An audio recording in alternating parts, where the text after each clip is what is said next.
সম্মানিত ভাইদেরকে আজকে রাত 23শে জুন নিষিদ্ধ একটি সংগঠনের ডেডলাইনের প্রোগ্রামে বাংলাদেশ পুলিশ যখন ব্যস্ত ছিল মহাসড়কের টহলে, ঠিক আমি উচ্চ বিশ্বাস জোরারগঞ্জ থানা মাননীয় পুলিশ সুপার চট্টগ্রাম মহোদয়ের দিক নির্দেশনা মোতাবেক এলাকায় টহল ডিউটিতে নিয়োজিত ছিলাম। সেই ভোর সকালবেলা 8টা সাড়ে 7টার দিকে আমার কাছে সংবাদ আসলে আমাদের পার্শ্ববর্তী সীমান্তবর্তী ভারত দেশের বরহাট এলাকা থেকে অবৈধ পণ্য অবৈধভাবে বাংলাদেশে প্রবেশ করছে। সেই সংবাদের ভিত্তিতে আমি উদ্বোধন কর্তৃপক্ষের বিষয়টি অবহিত করি এবং আমি স্বয়ং নিজে সঙ্গীয় অফিসার ফোর্স নিয়ে অভিযানে নামি। গাড়িটি আমাদের বরহাট চেকপোস্টে প্রায় শেষ কথা বলতে একশো পৌঁছতে আমরা গাড়িটিকে আটক দেওয়ার চেষ্টা করি।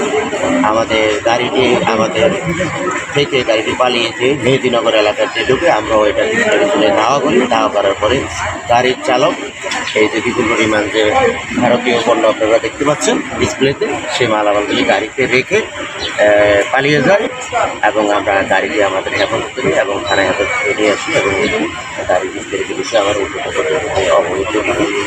আসলে দীর্ঘদিন যাবতীয় এই বরহাট রোড থেকে অবৈধ ভারতীয় পণ্য বাংলাদেশে প্রবেশ করতে একটি অভিযোগ ছিল এবং এলাকাবাসী এবং আমাদের গোয়েন্দা তথ্যের ভিত্তিতে আমরা এই বিষয়টার মধ্যে নজরদারি করি।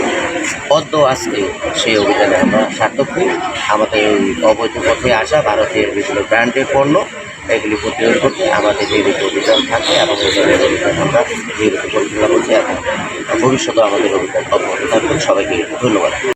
আমাদের জোরারগঞ্জ থানাধীন দীর্ঘ 8 কিলোমিটার সীমান্ত রয়েছে ভারতের সাথে। তো সীমান্তটিও অনেকটাই অরক্ষিত। তো আমরা দীর্ঘদিন যাবতই কিছু তথ্য পাচ্ছিলাম যে একটা বিশেষ গোষ্ঠী তাদের একটা নেটওয়ার্ক নিয়ে এই ধরনের পণ্য, ভোগ্য পণ্য, শিশু খাদ্য, মেডিসিন এবং ভারতীয় শাড়ি, কসমেটিক্স এগুলো ভারত থেকে চোরাই পথে নিয়ে আসছে এবং বিভিন্ন জায়গায় ফেনী, চট্টগ্রাম সহ বিভিন্ন জায়গায় তারা এগুলো বিক্রি করছে। তো আমরা আসলে দীর্ঘদিন ধরে চেষ্টা করছিলাম এই চক্রটাকে ডিটেক্ট করতে এবং এই চক্রের মূল হোতা যারা আছে তাদেরকে সমূলে উৎপাদিত করতে। তো এই চক্র খুবই আপনার চতুরতার সাথে এই কাজটি করে থাকে। তারা বিভিন্ন পয়েন্টে তাদের যে ইন্টেলিজেন্স থাকে, যেমন পুলিশের দিকে নজর রাখার জন্য তারা আবার কাউন্টার ইন্টেলিজেন্স রাখে, যে সোর্স রাখে কোথায় যাচ্ছে পুলিশের গাড়ি।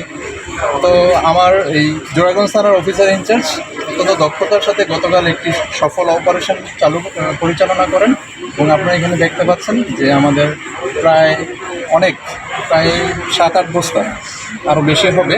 তো এগুলো জব্দ করেন। এখানে আছেন আপনার স্নিকার্স, তারপর হরলিক্স দেখতে পাচ্ছেন, কিটক্যাট, ডেইরি মিল্ক এবং নবরত্ন তেল। তো আমাদের এই ধরনের অভিযান অব্যাহত থাকবে। আমরা যে কোনো মাদক চোরাচালান বলেন বা যে কোনো ভোগ্যপণ্য যেগুলো সরকারি ভ্যাট ট্যাক্স ছাড়া বাংলাদেশে ঢুকবে এবং সরকারি এখানে রাজস্ব বঞ্চিত হচ্ছে, আমরা এগুলো বরদাস্ত করব না। আমাদের পুলিশের পক্ষ